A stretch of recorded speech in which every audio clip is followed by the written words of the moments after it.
కథా కుటీరానికి అందరికీ స్వాగతం. ఈరోజు మనం వినబోతున్న కథ ముందు చూపు. రాసిన వారు సానాపతి ప్రసన్న లక్ష్మి. నాకు జేఆర్ఈ టోఫెల్లో మంచి స్కోర్ రావడంతో యూఎస్లో నేను అప్లై చేసిన 2-3 టాప్ యూనివర్సిటీల నుంచి ఆఫర్ లెటర్స్ వచ్చాయి. ఎంఎస్ చేయాలని మనసు పీకుతున్నా నా కాళ్లకు బంధాలు అడ్డొస్తున్నాయి. అమెరికా ప్రయాణానికి అవకాశం చేతికి రాగానే నా మనసెందుకో గందరగోళంలా తయారైంది. ఆలోచనలతో బుర్ర వేడెక్కిపోతోంది. అప్పటికే యూఎస్లో ఎంఎస్ చేస్తున్న తమ్ముడితో చెప్పాను, నేను కూడా ఎంఎస్ చేయడానికి వస్తున్నానని. అలా చెప్పినప్పుడు వాడు నాకు కంగ్రాట్స్ చెప్పడం కాదు కదా, కనీసం సంతోషించనూ లేదు.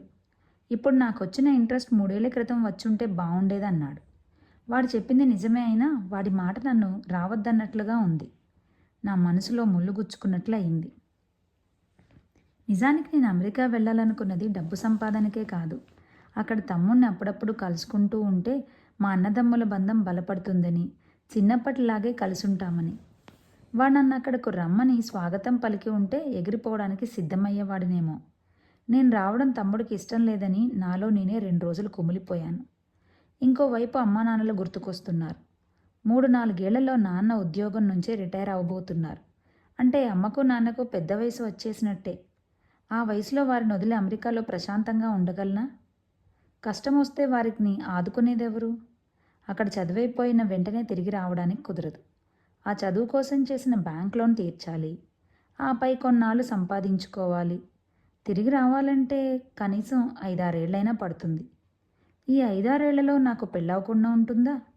పిల్లల్ని కనకుండా ఉండగలనా? నా భార్య పిల్లలు అక్కడి వాతావరణానికి అలవాటు పడిపోయి ఇండియా రానంటారేమో. పోనీ అమ్మా నాన్నల్ని అక్కడికి తీసుకుపోదామంటే వీళ్ళు ఖచ్చితంగా ఇల్లు కదలరారు. వయసు మీరిన తల్లిదండ్రులు ఇక్కడ, మేము అక్కడ ఉంటే నా మనసు కుదురుగా ఉంటుందా?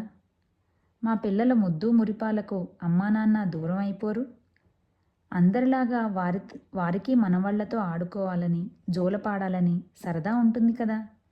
ఎవరికైనా తమ పిల్లల మీద కంటే పిల్లల మీద ఎక్కువ ప్రేమ ఉంటుందట. నానమ్మ నన్ను తమ్ముణ్ణి ఎంత ముద్దు చేసేది. ఇప్పటికీ నానమ్మకి నేనంటే ముద్దే. నాకు పెళ్లి చేసేస్తే నాకు పుట్టబోయే మునిమనవడి నోట్లో బంగారు ఉగ్గు గిన్నెతో పాలు పోయాలని కోరికగా ఉందట.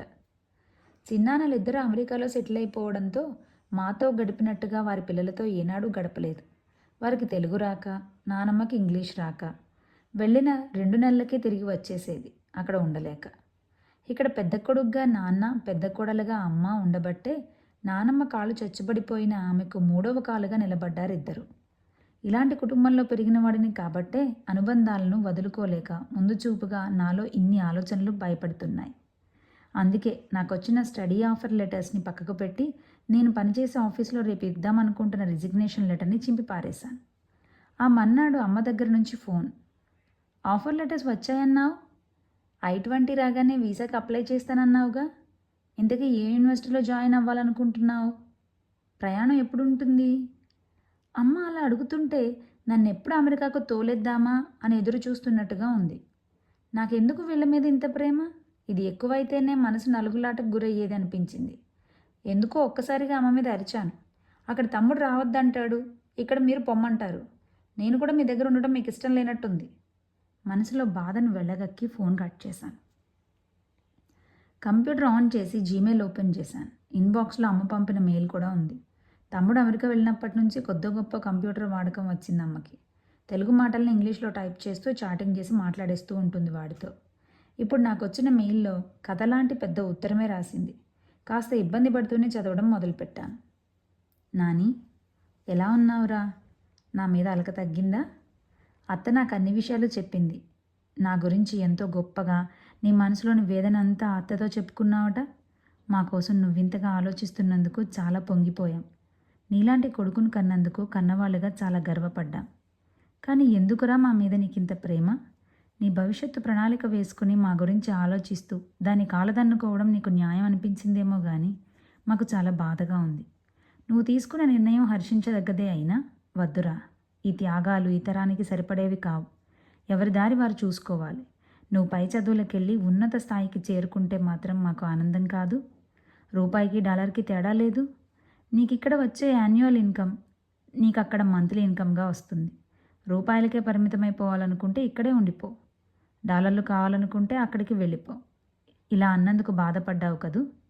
నాకు తెలుసు నీకు వాటన్నిటికంటే అనుబంధాలే ముఖ్యమని. మా గురించి ఆలోచించి మాత్రం నువ్వు పొరపాటు నిర్ణయం తీసుకోకు. నువ్వు అమెరికా వెళ్ళినా ఇండియాలోనే ఉన్నా మేము నీ దగ్గరకు వచ్చి ఉంటామని మాత్రం ఆశపడకు. రేపొద్దుట నీ భార్య పిల్లలతో స్వేచ్ఛగా గడపాలన్నా, మేము సంతోషంగా జీవించాలన్నా ఎవరికి వాళ్ళు ఉంటూ అప్పుడప్పుడు కలుసుకోవడమే మంచిది. అలాంటి రోజున మా అత్తాకోడళ్ళ మధ్య ఎలాంటి మనస్పర్ధలు రావు. నా మాట కాదని మీ దగ్గరే మమ్మల్ని ఉంచుకుని ప్రేమగా చూసుకోవాలని ఒక కొడుగ్గా నీకు అనిపించినా నా కోడలికి ఇష్టం లేకపోవచ్చు. కోడలు అత్తలో అమ్మను చూసుకోలేదు, అత్త కోడల్లో కూతుర్ని చూసుకోలేదు. బంధం అనేది రక్తంలో రావాలి, కలుపుకుంటే వచ్చేది కాదు. నీకు అర్థం అవ్వాలంటే నా జీవిత పుస్తకంలోని కొన్ని పేజీలు నీకు క్లుప్తంగా చెప్తాను. నాన్నతో నా పెళ్ళయి 25 ఏళ్ళు దాటిపోయినా ఆనాటి నుంచి ఈనాటి వరకు నానమ్మతోనే మా జీవనం. ఆవిడతో ఇన్నేళ్లు గడిపినా మా అత్తా కోడళ్ల మధ్య ప్రేమ ఆప్యాయతలు అంతంత మాత్రమే. ఎక్కడో దూరంగా ఉన్న చిన్న కోడళ్ళంటే ప్రాణం పోసేవారు. నిజమే మరి, దూరంగా ఉన్న వారి మధ్య మనస్పర్ధలు ఎలా వస్తాయి? దగ్గరగా ఉంటేనే మనసుల్లోని కల్మషం బయటపడేది. ఏది ఏమైనా ఇన్నేళ్లు అత్తగారితో కలిసి ఉంటున్నందుకు అంతా నన్ను గౌరవంగా చూస్తూ ఉంటారు. అది నా గొప్పతనం కాదు, మా పెద్దల నుంచి నాకు వచ్చిన సంస్కారంతో నా అన్నకు నానమ్మ మీదున్న బాధ్యతకు భంగం రాకుండా అతి కష్టం మీద పెద్ద కొడలుగా నా బాధ్యత నెరవేరుస్తున్నానంతే. ఇదే మార్గాన్ని నీకొచ్చే భార్య కూడా అనుసరించాలనే స్వభావం కాదు నాది. అందుకే మనం దూరంగా ఉంటూ అప్పుడప్పుడు కలుసుకుంటూ ఉందాం. అప్పుడే మన మధ్య బంధాలు గట్టిపడతాయి. అత్తాకోడళ్ళ మధ్య నలిగిపోయే భర్తల్లో నువ్వు ఒకటివిగా కాకూడదనే నా తాపత్రయం. కలిసి ఉండటానికి ఇదే నా అడ్డుగోడని నువ్వు అనుకోవచ్చు. ఇంకా బలమైన కారణం ఉంది. కొన్ని రోజులు బట్టి కాళ్ళు చచ్చుబడిపోయి మంచానికి అతిక్కుపోయిన నానమ్మకు సేవ చేయడం నాకు కష్టంగానే ఉంది.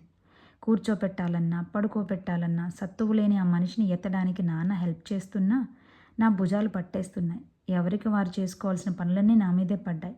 ప్రతిరోజు మంచం మీదే చేస్తున్న మలమూత్రాలను ఎత్తి ఆవిడ ఒంటిని శుభ్రం చేయడం నా వల్ల కాదనిపిస్తుంది. దూరంగా ఉంటూ ఇలాంటి సేవలను తప్పించుకున్న తోటి కోడళ్ళ అదృష్టానికి కుళ్ళిపోతున్నాను. నా అసహాయతకు కారణం నా మీద పడ్డ బాధ్యత. ఇదివరకు ఉమ్మడి కుటుంబాల్లో 10 మంది ఉండేవారు కాబట్టి వయసైన పెద్దలను చూసుకోవడానికి ఒకరికొకరు తోడుండేవారు. కొడుకులు, కోడళ్ళు, మనమలు వీళ్ళంతా కళ్ళ ముందు తచ్చాడుతూ ఉండటంతో ఆఖరి శ్వాస వరకు వాళ్ళకి ధైర్యంగానే ఉండేది. నానమ్మకు 3 కొడుకులు ఉండి కూడా ఆవిడ పరిస్థితిని చూస్తుంటే జాలి వేస్తుంది. నిత్యం పట్టు చీరల్లో ఒంటి నిండా నగలతో హుందాగా కనిపించే ఆవిడ పూర్తిగా నైటీలకు పరిమితమైపోయారు. ఇంటి పైకప్పు కేసు చూస్తూ ఏమిటో ఆలోచనలు. కొద్దిగా ఓపిక ఉంటే టీవీ ప్రోగ్రామ్స్ని చూడడం తప్ప ఇంకేమీ చేయలేని నిస్సహాయురాలు. ఆవిడని పలకరించి కబుర్లు చెప్పే మనిషి కూడా కరువయ్యారు. కొద్దో గొప్పో నాన్న మాత్రమే పలకరిస్తారు. ఆవిడ సేవకి అంకితమైపోయాననే విసుగుతో నేను ఏనాడు కూర్చుని పలకరించలేకపోతున్నా. నా కష్టానికి ప్రతిఫలంగా ఒక ఓల్డేజ్ హోమ్ నుంచి ఇంటికొచ్చి నర్సింగ్ చేసే ఆయాలు దొరికారు. దాంతో కొంచెం రిలీఫ్ వస్తుంది. కాస్తో కూస్తో కాలు బయటకు పెట్టగలుగుతున్నాను.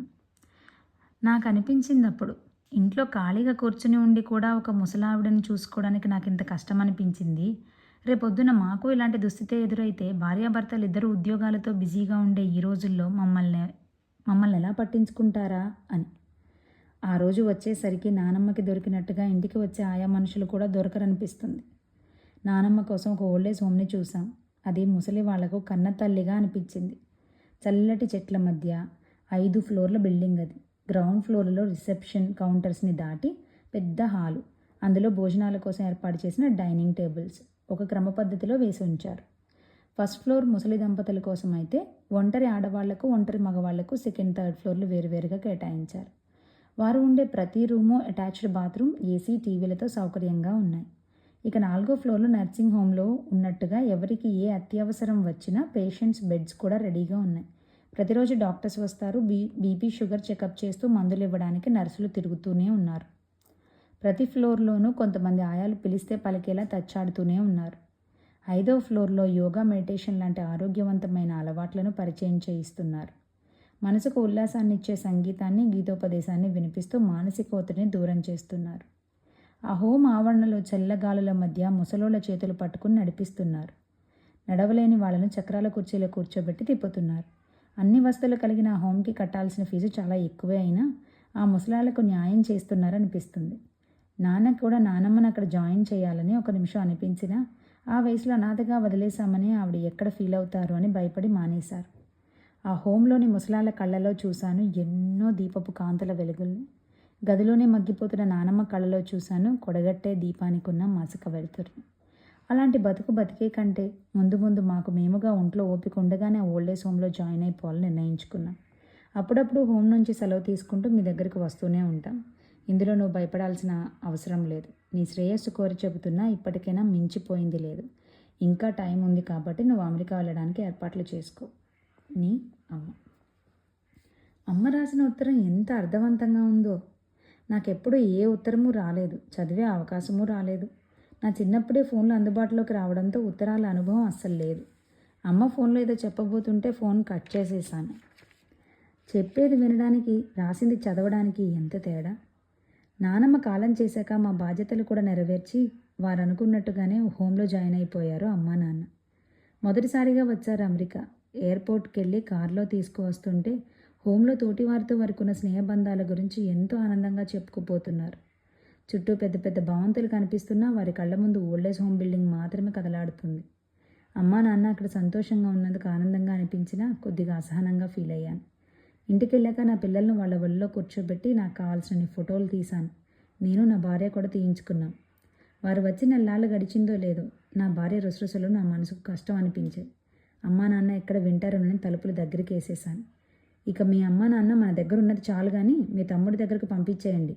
వీళ్ళు వచ్చినప్పటి నుంచి నా డైలీ యాక్టివిటీస్ అన్నీ మిస్ అయిపోయాను. టైంకి వండి పెట్టడం వడ్డించడమే సరిపోతుంది అంటున్న నా భార్య మాటలు వినలేకపోయాను. భవిష్యత్తును ఊహించి ఈనాటి కోసం ఆనాడు అమ్మ తీసుకున్న నిర్ణయం తప్పు కాదని నా మనసులో మూగగా రోధించాను. విన్నారుగా, మరొక కథతో మళ్ళీ మనం కథాకుటీరంలో కలుసుకుందాం.